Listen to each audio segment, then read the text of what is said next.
Sanibonani Molweni. Welcome to Empowerment Podcast. It is Tuesday today. Welcome to Empowerment Talk Show, where we are addressing issues and topics that matters every Tuesday. This is the day that the Lord has made for us to rejoice and be glad in it. My name is Siqolekele and I am your host. I'm not alone. I have my partner with me.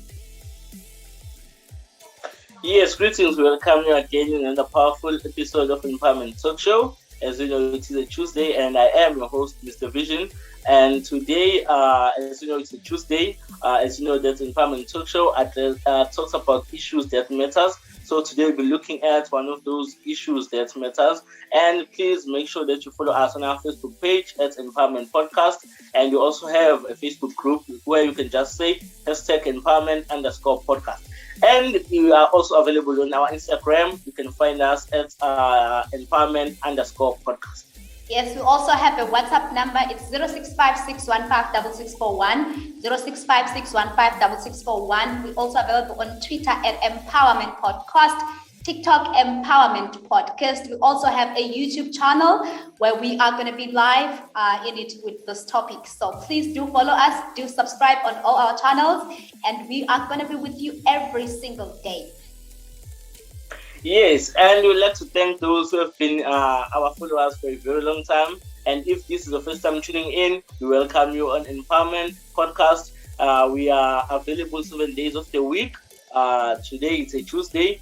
This is the Empowerment Talk Show, and we thank everyone who tuned in for our previous episode where we are talking about a series of men that you matter, and we closed it off last week with a powerful closing with Mr. Yeye Kumete, who were giving us ways of inspiring and of empowering. So please, if this is your first time listening and want to know what we have spoken about in July, you can just go on our Facebook page, YouTube channel to look for our previous episode. So today, as I said, we address issues that matters. We know that we have a recent issue that happened, especially here in Durban and in Johannesburg. As you all know, that there was this unrest that was happening, which led in lots of things being destroyed, many lives being lost. So today we'll be looking at that and looking at also in a positive side of it, of how can we recover from it, ways of recovering from this unrest, because there are lots of things that were lost during it, which I assume that most of the people who were doing it were not aware of what's going to happen after.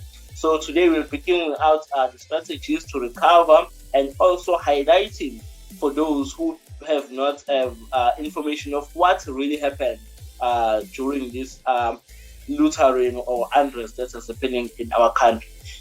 So today we'll first be looking at the impact of lootering, which we'll be looking at the four headings, which is an increase of unemployment, damage infrastructure, increase in workload in health sectors, and life expectancy, and also empowering ways to recover from this lootering.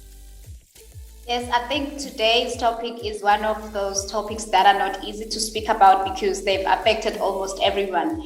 And I think when the lootering erupted, everyone didn't know what to do or what is happening. You know, all of a sudden, everything was gone. Everything was chaotic. People were going crazy with lootering. And I think for somebody who was watching, I think like me, I was always watching news, and every day it was like it's something new that has happened. You know, I think as much as it erupted in Durban, but it ended up affecting Johannesburg as well. And but I think it's good that some other provinces manage to make sure that it doesn't happen, it doesn't affect them. But overall, it has affected us in a way, because even if you were not part of lootering, you were just watching. But that time you had to watch and see everything just crumbling, you know, into ashes. You know, some buildings were burned. It was a horrific thing to watch. And I think for us who had plans and people who didn't have plans, people who were thinking that the next day they're going to go to work, but everything came to a stop and to a standstill. So everything was on pause. It was on pause for other people, but for the looters, it was not on pause because they continued with their business and they were sure of what they wanted to do. And I think they had a plan of what they had to do. But I think because we have to address topics that matters every day. So it matters because it has impacted our lives, whether in a direct way or indirect way, but it has affected our lives. And hence we are going to be discussing this today. And I just want to apologize to people who have been affected by this, that we hope and pray that everything becomes okay. And we hope that you'll be able to listen to this entire show. Yeah, and one of the things that this lootering or unrest has done is that whether you were part of those people who were lootering or not, but the results or the impact of it has affected everyone. Yes. Anyone who can say is not affected, that person will be lying, because whether you didn't loot up, but there are shops that you were buying from, they are now closed. They are now banned. When you need some things for your house, you need to go for a long way to get those things for your home. So everyone is affected, whether you are old, young, middle class, but still everyone has been affected by this thing that is happening. Can I share a joke? Can I share a joke with you while he's talking about that? I'm in Durban CBD.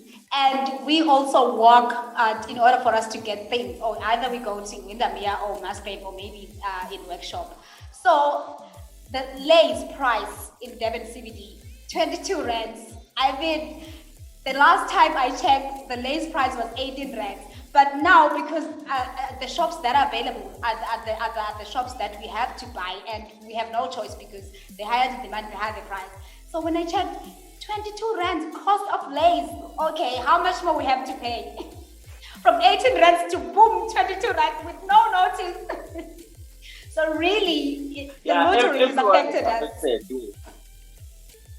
Yes, everyone is affected, because even if you go to those shops that were not damaged, that we know, like ShopRite and so on, the prices are up. Yeah, well, so all those things. If you go to buy something, it doesn't indicate that you are a looter and this price is for you. You did not loot and this price is for you. Everyone needs to buy that good at the same price. So it's really affected everyone, and still affects the consequences of this lootering. They are still haunting us one by one, and it's a nightmare, and it looks like it's gonna take a very long for us to recover from this. But while the recovery stage is still in process, we need to make sure that everyone plays a part now in making sure that the recovery takes place, and after everything is back to its position. There are lots of things, of great things that have been done or created. For example, in our empowering part, we'll be looking at job creation. We need to look at this situation or this unrest that has happened to also give us the opportunity to be creative, to be innovative. Yeah, but because, and when this thing happens, as we're going to look at our first point, that there's an increase in unemployment. We know that, especially South Africa, that is an issue for a very long time, that we have unemployment. And this unrest also contributed in raising the number of people who will be unemployed. So we also need to make sure that we try to play our part in creating job opportunities, but we will be going into detail with that when we talk about when we empower people to come up with ideas of creating job opportunities, because this literally has affected small business, whether a small business or big business, but still you were affected. When I talk about small business, I'll be looking at those people who are selling fruits on the street. While this thing was happening, they were not able to go and sell, and their income that they were getting from selling was now cut, and they couldn't not go and get that income. So many houses were left with no income. So another thing is that even people who are working, they did not have public transport. So this thing, whether it was a medium sector or a small sector, everyone was affected. Even the public transport was not working during this unrest, because even the transport owners, they were afraid of being in the middle of this thing that was happening. Yeah, well, so lots of unemployment has occurred. The number is still rising of people who are not getting notifications to come back to work, as many businesses were burnt down. There are a lot of things that we see happening. Even if you watch the news, you will still find this information that the number of people who are now unemployed has risen to a high point that anyone has never imagined that it could be. So that is number one. Number two, we'll be looking at the damaged infrastructure. People, the businesses, people that who own businesses, their infrastructure was burnt down, and as you know that it cost a lot to build a building to place your business there, and the infrastructure was burnt. Warehouses were burnt. Even there are some few malls that were burnt down, which we were the people who also going there to buy food, to buy our needs. But now you have no place to go and buy, or if you have, you must take a long ride to go there, and it cost. So the cost of the things that we were crying about when this thing occurred have now gone up. Lots of things are now costing high. The prices are high, and the transport is still not fully back on working. So there are lots of things that are happening, and as you can see that the president has released a statement that the 350 grant is back, but the post offices where people were receiving that money are banned. So where are they going to receive that money now? Yeah, so the people, they were banning even things that they need. Yeah, even there were some few clinics that were also affected by this unrest. So there are lots of infrastructure that was damaged, and which now, when you look at things, we need those buildings, but we cannot have access to them because of what has happened in the past few weeks. Yes, I think the other thing that we need to look into, beside the increase in unemployment, is the fact that there are infrastructures that were damaged due to this looting that was happening. Just to count a few of them, I think post offices have been damaged, banks have been damaged, shops have been damaged, places that people are residing have been damaged. So there's a lot of damage that has happened in the infrastructure and business buildings as well. Like I counted shops, they all fall under the business buildings that were damaged. So there has been a lot of infrastructures that were just bent down, and if there are others that were saved, I think it also means that they're still going to do a lot of work in trying to recover those buildings that were left. So it really, one of the things that has made a major impact in the lives, even in the surrounding communities, cities, villages, like everywhere, you can see that there was looting that was happening.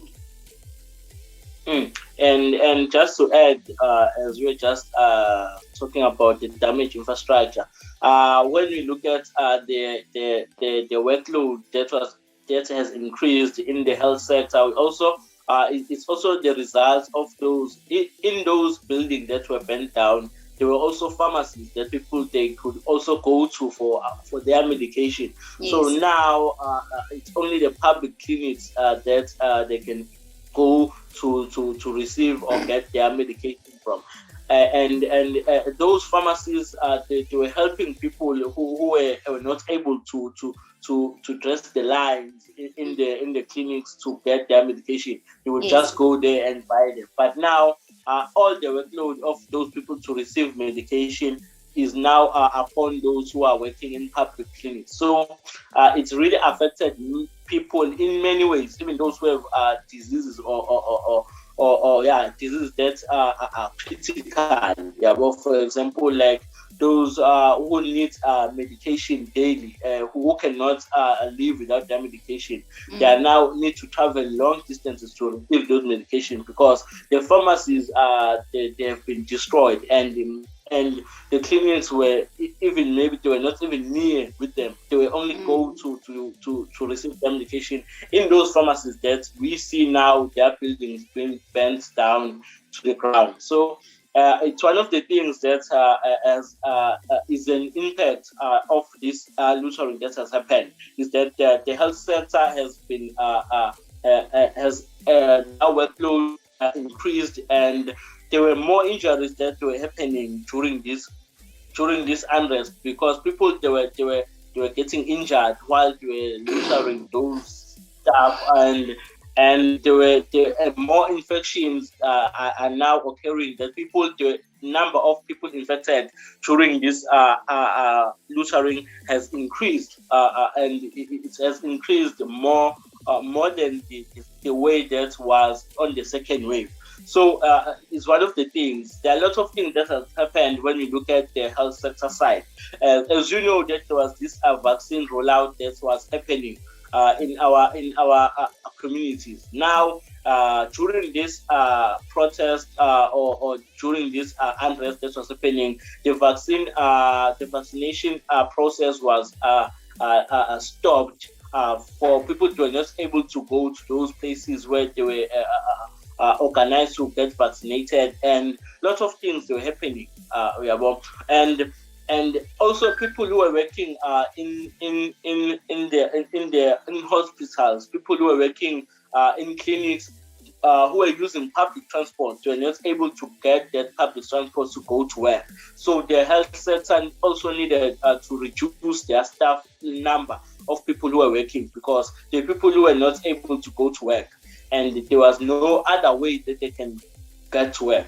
So many things were affected when you look at this side of health sector.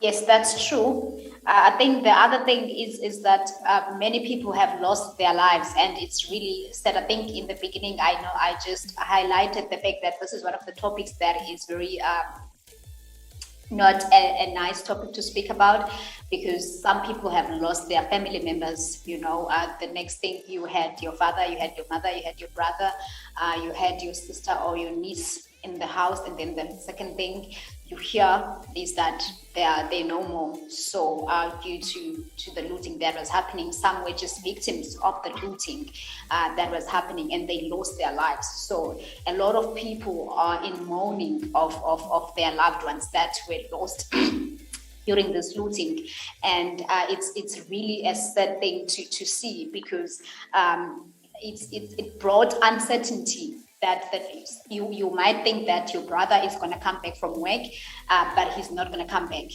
Some were just honestly killed. They haven't done anything, and maybe some were in the wrong places at the wrong time.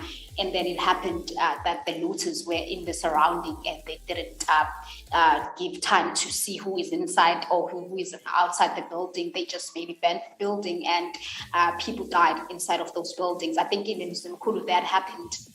That they found bodies of people that were killed, that were burnt inside the building.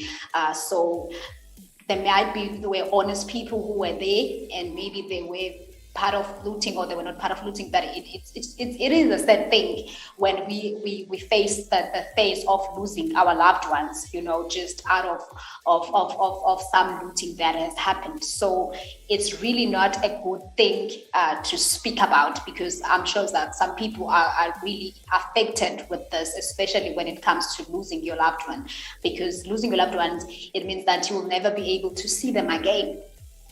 you didn't even have time to say goodbye to them.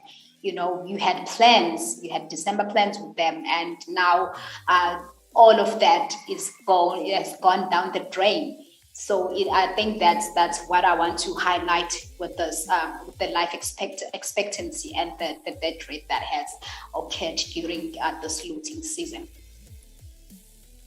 Yeah, and just to add a little bit on this part is that even today, when you watch the news, there are still bodies that are being found in those buildings that they were burnt down, and it's still a traumatic thing, because there were people who didn't knew where their loved ones are until today. So this is something that is very painful, and we really need to comfort one another in these times, as much as everything that has happened, but we need to be there for one another. And one of the things that we need to look at is that there were also a racial tension that has occurred during this unrest. For those people who are saying they were protecting their local businesses, their community businesses, which while they were doing that, there were many lives that they were also lost during that. For example, there's this Phoenix massacre that has happened for people, over 100 people that they were killed during that, because they were saying they were protecting their businesses, while from these people who were called looters. And this thing has made tension between races, and it's something that when you look at it, it's not something that can be fixed very soon, because there are families that are still hurt of what happened in those places. So this is something that our government needs to make sure that they look at it very deeply, because many lives were lost, many jobs were lost, and many infrastructures were destroyed, and it may cost a lot of money, lots of time to recover from all these things that have happened.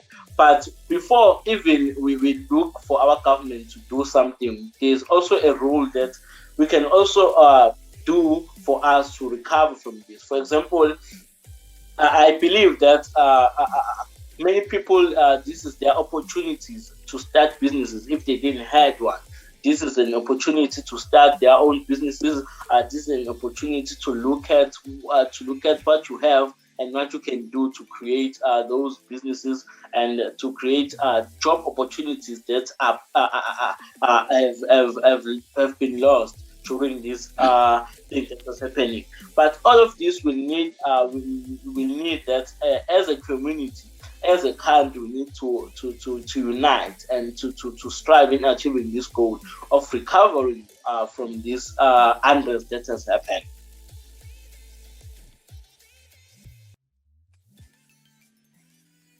Think of when I talk about job creation. And as we know, that there's this industry that lots of people have been ignoring, which it's one of the industries that are contributing so much in our economy, which is a agriculture industry. More people need to focus more on this now. They need to in their community at least have few people who have something that has to do with agriculture. For example, if they are selling spinach, potatoes, need to grow those things, and they need to find a way to sell them into those big markets, so that they can also uplift their community in that way. And more job opportunities will be created from looking at that side of creating job opportunities in our communities. Yes, I think the other thing is that with all that we've discussed and been said, I think we need to look at this in a brighter side, that it means that new beginnings, because now it means life after looting. Okay, what are we going to do now? It means new beginnings. It means that we need to find new approach in doing things. Like we have to find other things, other approaches on how to navigate through life, to navigate through getting jobs, and also one of the important things that we cannot leave aside is the fact that with all this looting that has been happening, people have been affected mentally. So I think one thing that I would encourage everyone is that please make sure that you check your mental health. And if you have to, please go speak with somebody, and whether you've lost your loved one, or maybe it's a job that you've lost, or you are the business owner that was affected by this looting. I think the most important thing that we cannot ignore is our mental health and our mental state. Because if we ignore it now, it means that later we might have a dire result of the things that we were nonchalant towards. So I think that also the fact that we need to go back to the drawing board, because we keep on going forward. So we have to go back to the drawing board and see what is going to work now, what is not going to work now after the looting that has happened, because it doesn't mean that the life has to stop. Life hasn't stopped. Looting phase has passed by, and now we need to find ways as to what do we do. Are we gonna fight, or we just gonna get defeated and accept defeat? Yes, it's not something that is to be happy about that has happened. It's really was a devastating phase. But at the same time, it also means that one needs to get back into his feet and start fighting again, and fighting for what you believe in. I think the other thing is to be grateful at heart. The fact that God has preserved your life till now, I think it's something that one needs to be grateful about. Because I think when this looting was happening, one thing that I noticed was the fact that life is unpredictable. So if you had an opportunity to be still alive, regardless of what has happened, whether you lost a job, you lost your family members, you lost your business, but I think you still have life. So it is something to be grateful about at heart, Uti. I am grateful that I still have other opportunities to fight, to build my legacy, to start afresh. Maybe after this was damaged, maybe something big is coming, we might never know when we go back to our drawing boards. And I think that we also need to look into skills, new skills, online skills, maybe venture into that, especially maybe for youth. Maybe we can just try and venture into that. I know that maybe some were doing internships in some of the buildings that have been burnt down, but I think that maybe just look into some online skills. You can be a web developer. I think even podcasting. You might never know. Maybe some people would love podcasting, owning a podcast. It's something that would be, there are so many opportunities that we just need to look into. If you were planning to start a blog, I think it's now the time to be empowered to start that blog, because it's something that is going to be captured online. I don't think looters would loot some things that are online. I don't know how far they might go, but I just think that I don't believe that would happen. So start that blog, start that YouTube channel, be a writer. There are like platforms whereby you can write online, and they pay you for that. So it's like, it's not all over. It's just that we need to look into life in a new in a new venture, as to, okay, this has happened, so what now?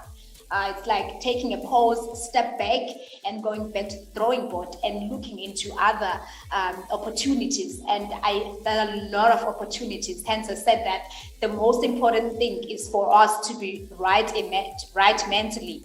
Once everything is right mentally and spiritually and physically, we are ready to fight and conquer again, then we will be able to look into all these aspects and see that there are still opportunities that we can still grab and run with them. Wow. And just in my closing remarks, I would like to encourage people to look at this situation as a way that this is now giving us a chance as a community to have our own community-based businesses. We need to embrace those businesses. We need to create more opportunities for our communities. We need to be more skilled. We need to make sure that the young people who are sitting all day doing nothing, they are empowered in giving them skills that they can also use to create more opportunities, that they can also use to inspire others. So for us, we need to make sure that we need more community-based businesses, and we also need to make sure that as a community we unite, we work together in making sure that our own communities are good, our own communities we have opportunities for us to develop ourselves. And we need to also, I like to emphasize this part of people to looking at this industry that I've mentioned before, the farming industry, the agriculture side, to make sure that let our young people be more involved in farming. Let them be involved in things that has to do with agriculture for our communities.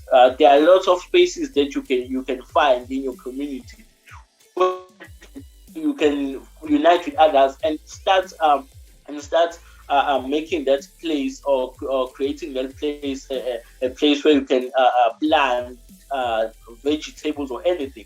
So we need to make sure that people are looking at this. These were my closing remarks for our people, that they may not be discouraged after this situation.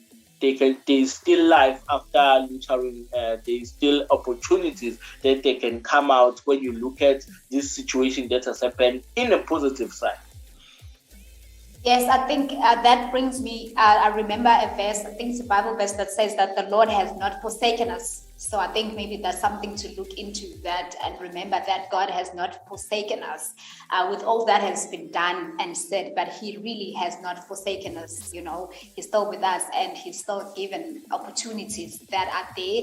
It's only a matter of time that we manage to see and use those opportunities that are in front of us, and also to be able to encourage other people to start looking into those opportunities, because I don't think that we have to accept defeat, because we are given opportunity to live and to be alive. So that is also a gift from God.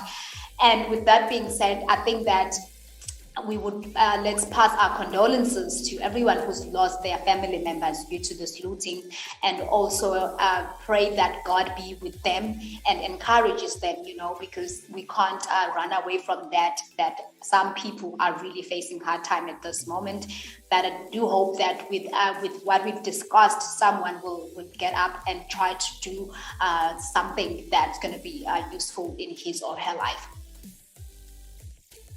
Yeah, those were good words, and we really passes our condolences to all those who have lost their loved ones. And please make sure that you tune in on Empowerment Podcast. As I've said before starting this show, is that we are available 7 days of the week. On Monday, you can also listen to Nompilo Gomete, Lady Powerhouse, for Power Monday, and on Tuesday it's us Empowerment Talk Show. On Wednesday, it's Semi Sojeni Vidagazi with purpose driven, and on Thursday we also have Living a Victorious Life with Pumelele Mabuya. Those are the shows that you can also find on Empowerment Podcast. Yes, we are available 7 days of the week. We have Friday show, Pioneers of Greatness with Nompilo Zowe. We have Saturday, Youthful and Impactful with Younger the MC. Then lastly, we have a Sunday show, Soulful Talks with Tandazani Zulu and Mr. Author. With that being said, I am signing out. We love you guys. We appreciate you. Thank you so much. God bless you. Goodbye. I hope you enjoyed this episode.